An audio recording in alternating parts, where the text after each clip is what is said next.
Hello anglers, this is Anglers 48 and welcome to the Anglers 48 show. Thank you for joining us on this episode. What are we going to be talking about in this episode, guys? Well, it's been a few days since I've been able to talk to you guys. On this episode, we're going to be talking about freshwater fishing and how challenging certain aspects of it are, a little more than the saltwater. Now, my last fishing trip was pretty interesting. It was this past Saturday, and once again I went with my partner in crime Tony and a few other fellas, also relatives of Tony. Now, this is the second time that I hook up with my partner in crime, and it starts drizzling on us, and we're getting soaked, and there was no warning. The weather wasn't saying anything that we were gonna get any rain, so we continued. Catching bait was pretty tough. Excuse me. I did have some bait, but I didn't take it with me. Unlike the previous visit where I took it as an emergency. Excuse me. So we were looking at different spots to throw the net so that we can get some shiner, some other little different minnows and stuff. So yeah, we were able to get started. Tony, he was able to catch a nice big bait. I believe it was a shiner. So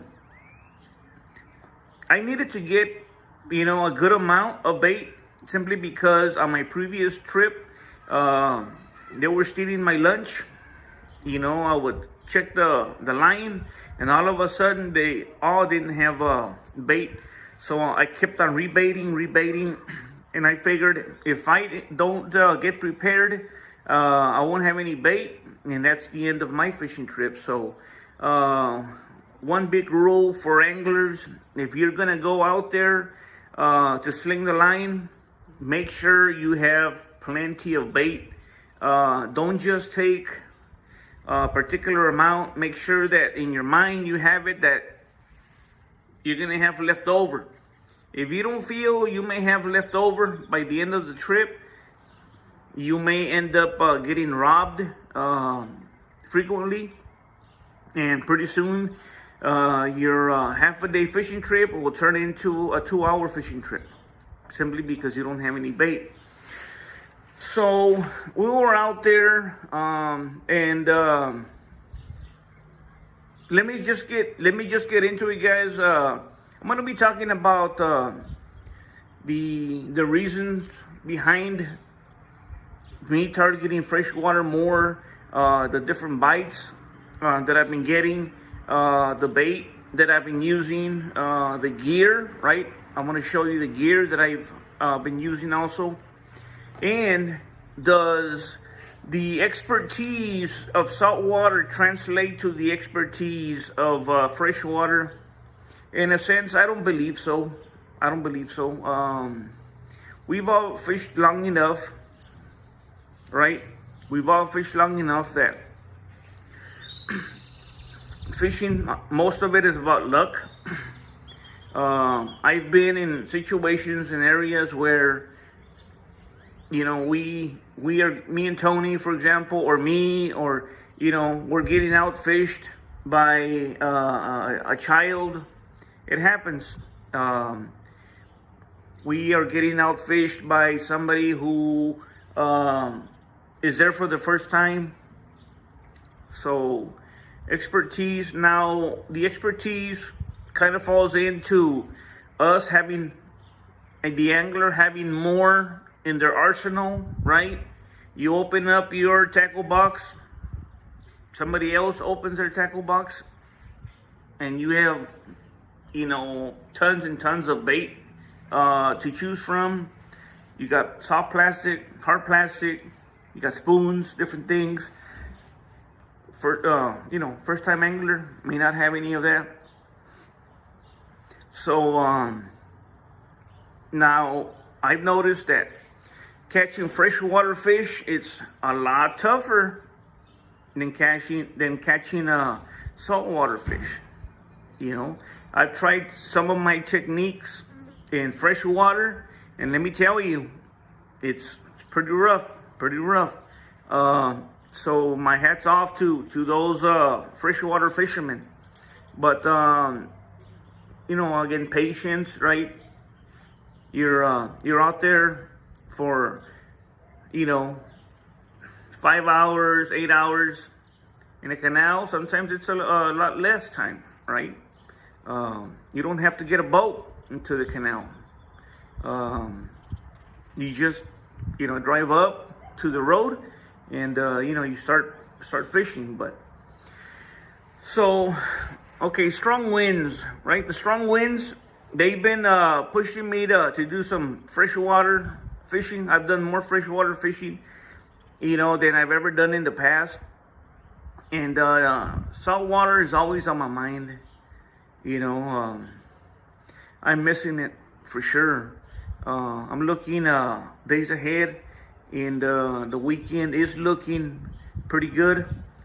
We're looking at low winds, and we're looking at light winds from the north. So we'll see how that plays out. It's been a month or so since I've been saltwater fishing, so the kayak hasn't touched the water in quite a while. As far as freshwater fishing, when you're fishing from a canal, you're embracing the winds. You're embracing them, right? That's why we're fishing canals, because those the brush, the trees, the banks, right? The elevated banks, those deter the winds, right? They stop the winds. But sometimes you don't want it to be too, calm, because then it's going to be too hot. You're going to be drenched in sweat. It's going to be too humid. So when you're fishing from a canal, that nice little breeze, that nice wind is a plus. Not when you're in the bay, not when you're on the kayak, right? So I embrace those winds, when I'm out there in the canals. Not so much when I'm fishing.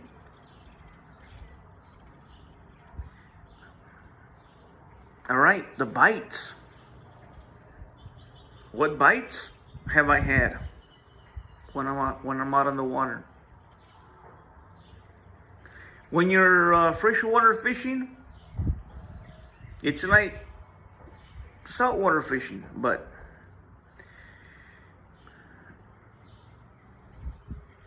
there are times when you're out there on the water and you're catching one right after another, or you and your friend are alternating catches. Catching is good. They may not be very big, but the catching is good. Other times, the catching is very slow.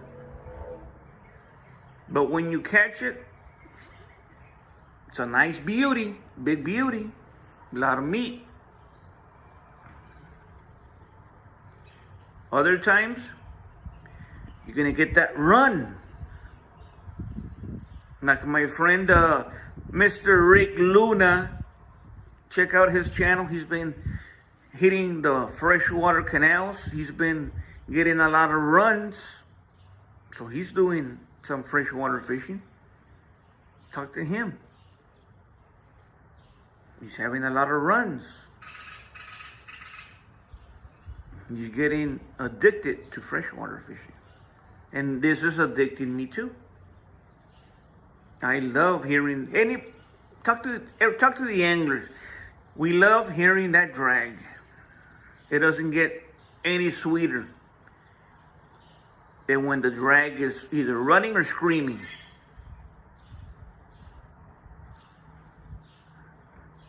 Our heart is broken when it gets off, or we don't get to land it. Now, on my fishing trips, the first time, got a garfish, but nothing else. Beautiful picture. I took a beautiful picture. Didn't run. Maybe it did, but I was too busy chatting with the buddies. I was chatting with Tony. On a hot day, sometimes a nice little Bud Light makes the day a little bearable.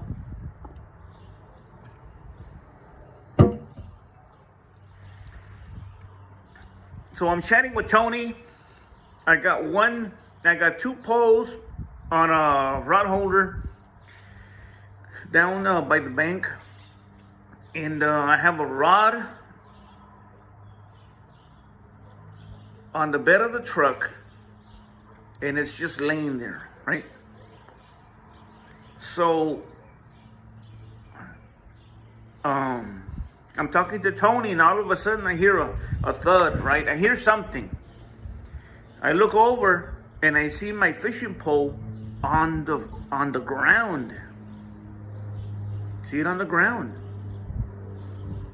I grab it, and I'm feeling something, and as it's getting close to the bank, then it starts to fight. Then that's where I see that it's a gar.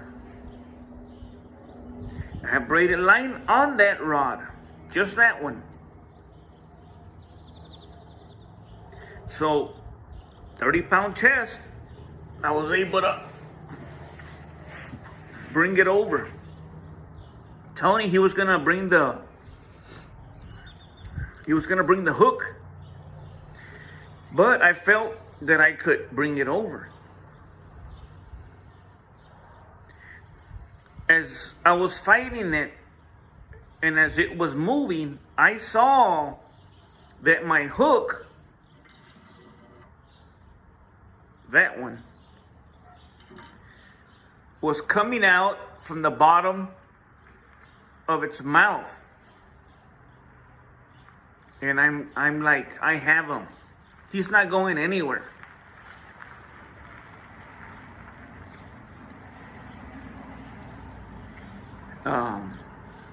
I didn't pick up the rod and say, let me let it run. No. I didn't pick up the rod and set the hook immediately. No. I reeled in, cut a little bit of the slack, and then set the hook. And it got caught. The next time, it was a big catfish. And that's it. Nothing else. No small kitties. No skunk. So, beautiful catfish. My 32 inches. Tony was catching some stuff. His buddies were catching. We were having a good time.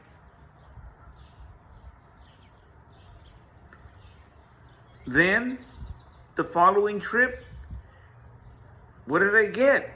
I got a big goose egg. I got skunked.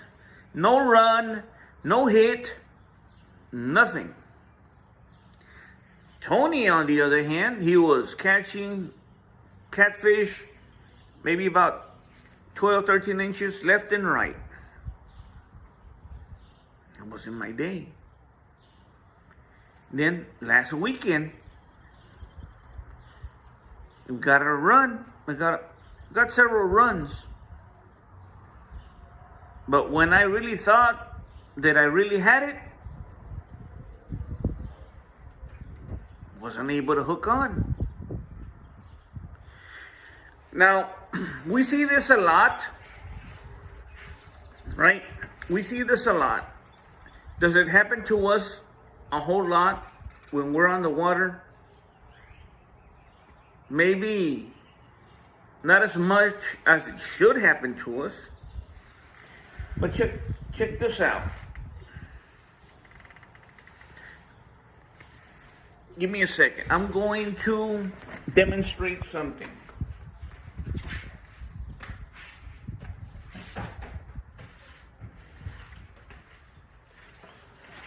Okay. Thank you for indulging me.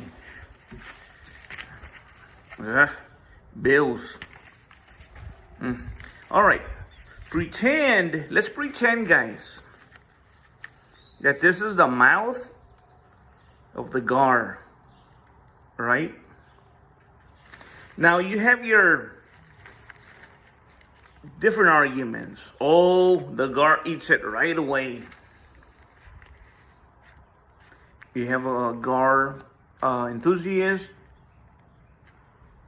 It's very knowledgeable. Oh no, the gar, it's like a flounder. Keeps it in its mouth and just is kind of like eating it slowly. Then you have those that say, no, it's eating it slowly, but it's moving around, right? With it still in its mouth. Now, what argument can you make? I wasn't there long enough, but I was able to catch that gar without letting it run. Maybe it ran for a while and I wasn't paying attention. But check this out. If you have the bait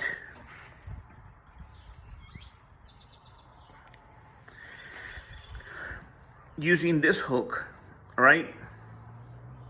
The hook, for the most part, is going to be flat, like this, right? Where are you? Right there, flat. And let's go with that theory, that he's eating it slowly, enjoying it, you know, not necessarily swallowing it all the way. Now, when you set that hook, in essence, you're setting it, and the hook, it comes out like so. And we lost the fish. Now,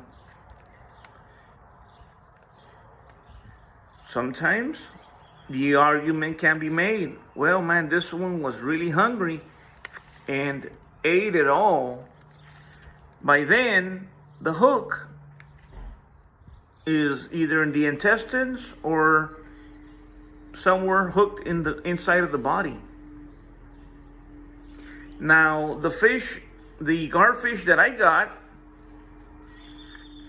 the hook had made it clear through the bottom of the jaw.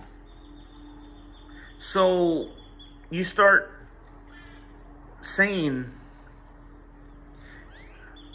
the hook.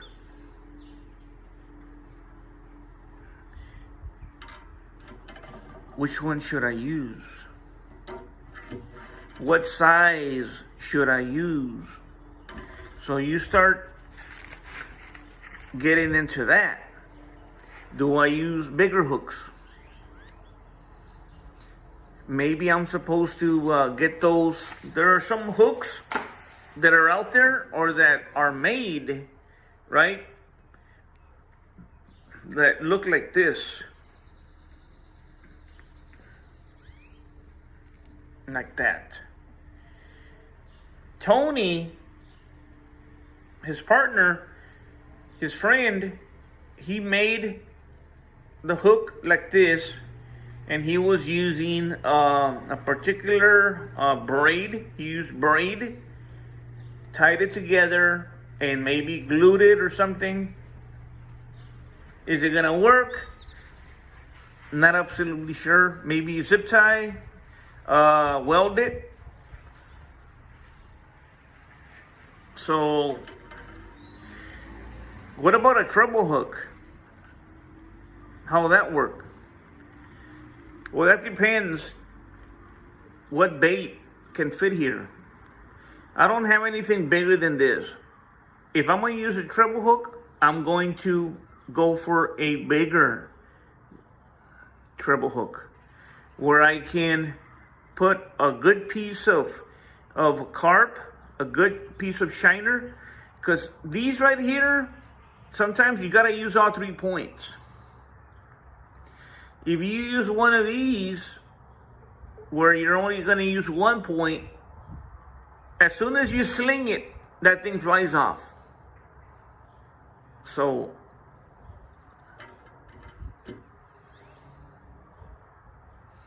the bait that I have used, catching it with my net, has been shiners, carp, shrimp, and artificial.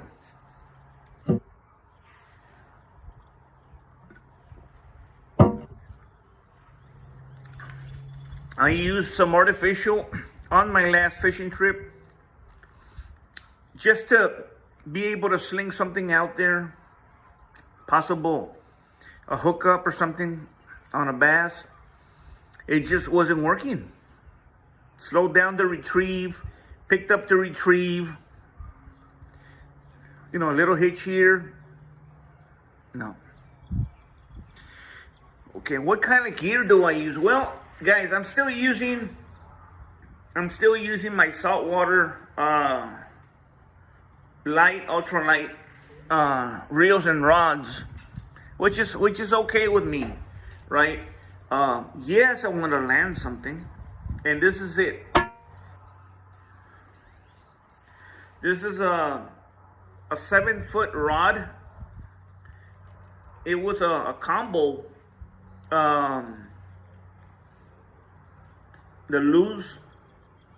It was a loose combo, and again, the rod lasted longer than the reel, So this is it right here. The reel that I'm using, the one that's been working, is this one right here. It's the Shimano FX, right? The Shimano FX. You can find these at Academy. Not sure 100% Walmart. Not very expensive, but very good. For saltwater, obviously. You go for freshwater, obviously. For these big fish, you may find, because you can find the smaller ones for smaller freshwater fishing, and then you see the 3,000, but you can go to the 4,000 or 5,000, bigger reels, bigger line, and 12-pound test line on this right here. I haven't had the luck, right, to land anything, gar, catfish, on any of these rods. I wanted to see if I could land a huge catfish or a gar using 12-pound test line. Guys, I've caught my 39-inch bull red with 10. I caught my 43-inch bull red with 12. I caught a stingray, right? A little bigger than my truck tire size, right? If I can catch those, I'm not saying obviously that I can pull it up, but at least fight it, possibly bring it to the bank, right? Possibly bring it to the bank. I mean, for all I know, it can pop it as soon as it gets hit. Now, anything is possible. about 8 years ago, I was at the arroyo. I was using 40 pounds fishing line. We still had about an hour and a half worth of daylight. We're on my boat. We were gonna spend the night. 40 pounds on a pin. Cast it out. I set it on the rod holder. What it took me to turn around and walk back to where my friends were on the boat. Just what it takes you to turn around. I only heard a ping. That sound. I'm like, what was that? I turned around and my line had been broken. 40-pound test line, guys. And what it takes me to turn around, it was broken off. Now, we can go and did you loosen the drag, all those things? I don't remember. Chances are I didn't. Pretty simple. I didn't. But anything is possible, right? What a story it will tell if I can catch something nice with using 12-pound test line. And the hooks, I showed you the hooks. This is the when I'm using live bait or cut mullet in saltwater, this is the one I use. This is my go-to right there. I believe it's a kale. Sometimes when I'm doing those overnighters, and now that I'm out there fishing for gar, I'm using the circle hook. Okay. I switched off to a triple hook here in saltwater. Didn't do much. Again, it's too small. I can't fit anything in here. I can cut it into pieces, but